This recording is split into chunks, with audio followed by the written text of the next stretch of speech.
Jay, obviously in the news, AHSAA here in the state of Alabama ruled Maori Davenport ineligible, which just blows my mind. I know you've been out pretty vocal about it. You've talked with Steve Savarese.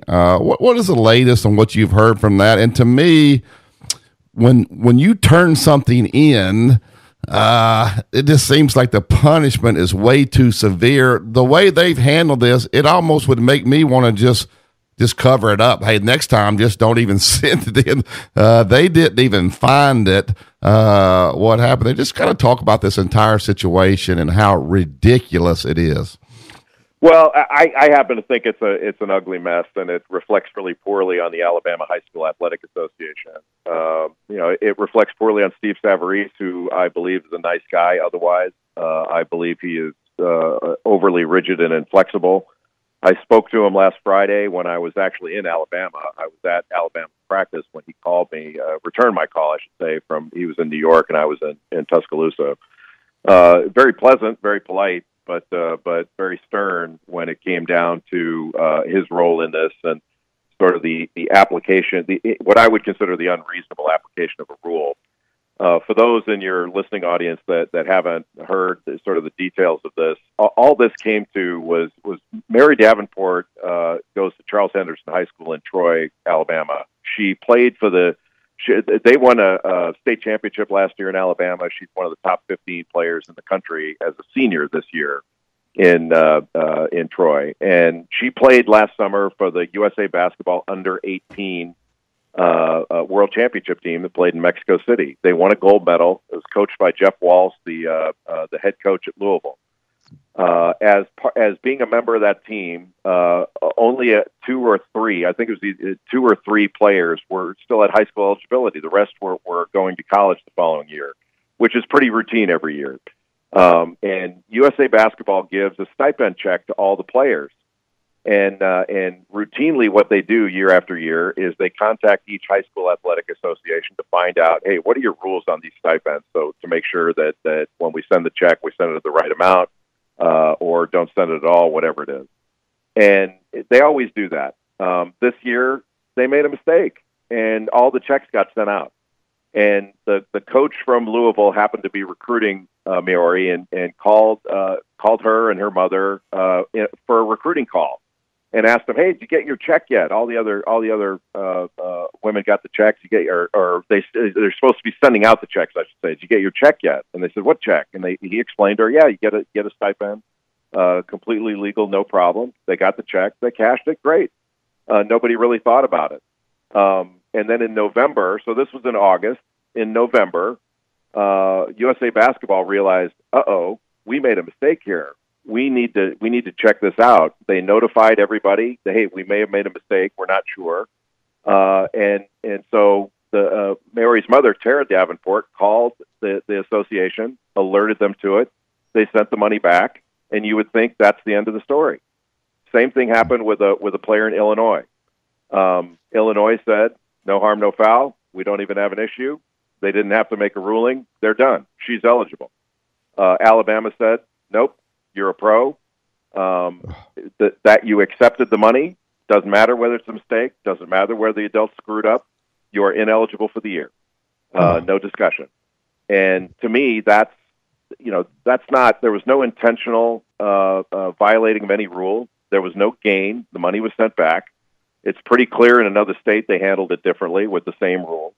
I just don't see why there's this inflexibility. And the fact that the Alabama High School Association, not just Steve Savarese, he just made the initial ruling, but everyone else is standing alone on this. And seemingly everyone else. I mean, it's 20-30-1 against them in this ruling. And they're standing firm on this. Shows a rigidity and inflexibility and a lack of feeling for the athlete and the kid. This is supposed to be about the kid, and I think it's a travesty. I think it's wrong, and I think the way the Alabama High School Athletic Association has reacted to this is really revealing. In a statement they put out on Monday, the Alabama High School Athletic Association attacked the principal of the school for attendance at some meetings where attendance isn't mandatory. I mean, these principals are dealing with safety issues and school shootings and all this other stuff, and they're worried about that, and they're attacking that principal's competence and professionalism. They attacked the mother and lied about the mother, saying she was implying she was a high school coach for that high school, which is a lie. She's not. And Steve Savarese told me she was an assistant coach on that team. That is a lie. She is a middle school coach. She coaches 6th, 7th, and 8th graders.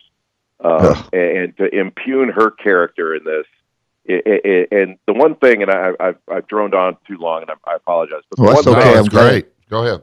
Maori Davenport has conducted herself with class, dignity, and grace throughout.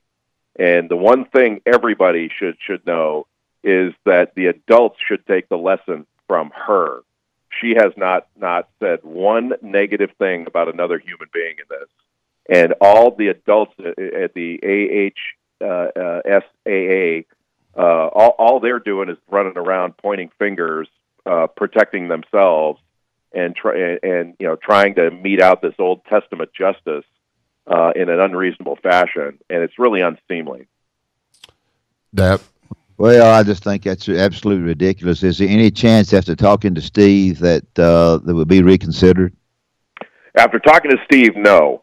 He is about as inflexible as it gets. And again, I'm not saying he's not a nice fellow. I understand. He's a very nice fellow. But and then you could tell by their just ridiculously unreasonable statement and false and misleading statement that they put out on Monday that they're digging their heels in. I've spoken to a number of people, both on the record and confidentially recently, and there's discussion among politicians in the legislature of trying to do something. There's always the threat of some legal action, maybe some sort of injunctive relief in the court system. But the Alabama High School Athletic Association can operate at times like the NCAA, where all they have to do is run out the clock. There's not that much time left in a high school basketball season, and so they're just trying to run out the clock in this thing. And look, if that's what they really believe strategically, I don't blame them for that. What I do blame them for is this inflexible stance that they're taking on, like, well, what's gained here? As soon as it was found out, the money was returned, and I agree with you. Like, the lesson here is don't report it. Right. Like, the principal should have just said, you know what? Because that's what Illinois is doing. Illinois is basically saying, well, there's nothing brought to my attention. There's nothing brought to our attention that needs action. So there was no ruling even made. There's no case there. And what, people think that wasn't handled, that the checks weren't sent at the exact same time to the players, and they weren't cashed. USA Basketball knows they were cashed. They sent the checks. The checks were cashed. And Illinois very rightly and compassionately is saying, well, we don't see an issue here. They're not saying anything about Alabama. That's Alabama's business. So they're not impugning another. But that's what Alabama's doing. They're saying, hey, look at Illinois. She never cashed the check, which they know is not true. The Illinois player cashed the check the same way the Alabama player did. And they're using that. Alabama's using that to say, hey, look, somebody else did it differently. They know the rules. Well, that's not true. They're lying about that, and they know it's a lie, and they keep putting it out there.